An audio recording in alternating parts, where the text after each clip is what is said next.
I said going into the weekend, I just don't know how we're going to come out of it, because what if somebody gets hurt significantly? And then we'll be talking about player safety issues. And then going in, there were a handful of games where people are playing out strings and, and there wasn't anything on the line for both teams or one team, and people are sitting, the Bengals and the Browns wasn't Burrow versus Baker. It was Allen versus Keenum. You know what I'm saying? And so I'm like, will we come out of this saying, was week 18 worth it? Honestly, that was the way I was going into it. Yeah. And I will just say this to start.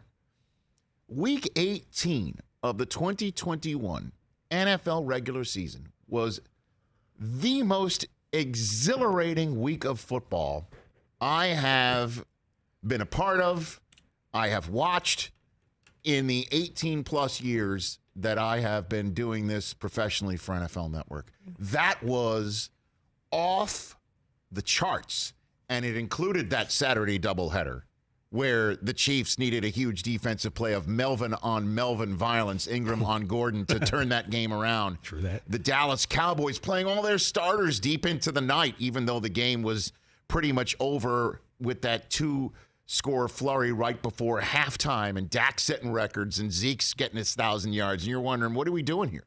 It's personal. And then Sunday hits. Oh, my God, did Sunday hit. And we saw the Steelers and the Ravens battling it out, and Big Ben's last game as a Steeler, unless they could make the playoffs. And we walked everybody through nonstop last week because, Brockman, you fell in love with this idea. I couldn't help myself. You were just went head over heels in love with the idea that if the Steelers win and the Colts somehow lose to the Jaguars, even though the Jaguars have beaten them every year since 2014, which was the last time the Colts won there, that if that happened, it would set up the Sunday night winner goes in, loser goes home, Chargers at Raiders game for a tie that would put both of those teams in and send the Steelers home. You fell in love with that idea. Obsessed. And we talked about it with Brandon Staley, the head coach of the Los Angeles Chargers, because when it first started getting discussed last week, the concept was both teams would get together on a Zoom, or, Bisaccia would call up Staley and Mayock would call up Telesco and say, how about we just kneel for 3.5 hours in front of the national television audience? How about we just do nothing, right? They had Clarence Beeks, with the crop report sneaking it in the garage, in the middle right? of the night. And so for that craziness to happen, though, the Steelers would have to win and the Colts would have to lose. And the Colts were just 2 weeks ago the proverbial team you don't want to see in the playoffs. And now, after this crazy week 18, they're the team that nobody is seeing in the playoffs, because everything that we talked about played out, and watching it all play out throughout the day was wild. Wild. Where the Steelers and the Ravens went to overtime.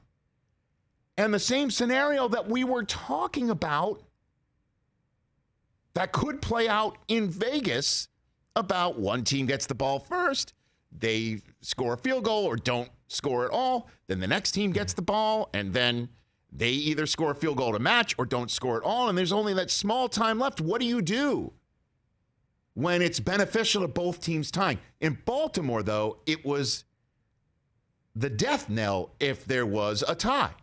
Both would have been out if there was a tie. Unreal. Okay? As a matter of fact, here's the crazy thing. If both teams had tied, it would have clinched a playoff spot for the Raiders on the spot. They would have walked in the Sunday night football game having clinched a playoff spot had the Ravens and Steelers tied. And at the same time, we're just watching that slow motion fever dream car crash in Jacksonville play out for the Indianapolis Colts, where Carson Wentz hadn't thrown an interception all season long on the road. And he started turning it over like he was back in Philadelphia in the second half. And then Jonathan Taylor, who couldn't be stopped all season long, stopped on the 1 yard line when they tried to get it in. And one thing after Darius Leonard called for a 15-yard, unsportsmanlike conduct penalty or a personal foul penalty. It's just one thing after another. Colts lose. Big Ben pulls it out of his you-know-what to set up the Steelers for a game-winning field goal with hardly any time left, including a 4th down throw over the middle to McLeod. Ray and Pookie and all them. You got it done. Nice. Shout out to Stu Scott. It's the first thing I thought last night. All of it happened. It was incredible. At the same time that the Titans, who took a 21-0 lead on Houston, essentially wrapping up the 1 seed because the Chiefs win on Saturday, it was so wild, forced Tennessee to have to win. Houston comes back because Amendola Palooza burst out. And Davis Mills, who had the second best rookie quarterbacking season of anybody else other than Mac Jones, he was balling out. He got 300 yards and 3 touchdowns, and Amendola's going crazy. Twice the Texans made it a 1 field goal game. Titans pulled that out, so they secure the 1 spot as the Colts are out and the Steelers are through. And that sets up the Sunday night game. But before that, football gods are like, well, let's send another rivalry game in which it's all on and cracking for both teams, including one that needs to make the playoffs. Let's send that one to overtime, even though it didn't look like the Rams and Niners were going to go to overtime when Cooper Kupp grabbed one in the back of the end zone and then they got the ball back. And then the 49ers had a wild third quarter before that. It was 17-0. They had a wild third quarter, tied it because it was 17-3 right before the end of the half. Robbie Gould's kicking field goals and punting, while the Arizona Cardinals need the Rams to lose and them to win in order to win the NFC West after all, and they're tied with the Seahawks until the Seahawks just shoved the door shut right on Arizona. The Seahawks, who couldn't do a damn thing all year on offense, it seemed. Russ and Pete cooked with 2 straight wins at the end of the season with 89 combined points on the board. Where was that all year? That happens as the Saints are smoking the Atlanta Falcons, even though Taysom Hill has a Liz Frank injury in the middle of the game. Trevor Simeon's got to come back in. He's throwing darts in the end zone. So with the Saints absolutely winning this game, the Niners down 7 with 88 yards to go and no timeouts left and 87 seconds on the clock, needing to score a touchdown to stay alive. They did it in 61 seconds. They tie the game. We go to overtime. They get the ball first. They get 3, and then Matthew Stafford throws the interception to end the game, and that's how the Niners get through.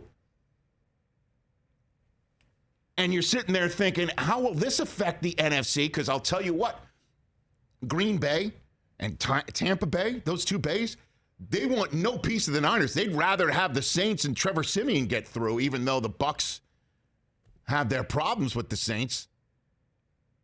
Niners could have been out. Rams could have knocked the Niners out, put themselves in the 2 seed to welcome Trevor Simeon to their house. Instead, it's going to be a Monday Night Football game, Rams-Cardinals 3. But they're both through and all that. We're watching Tampa struggle with Carolina while all that happened.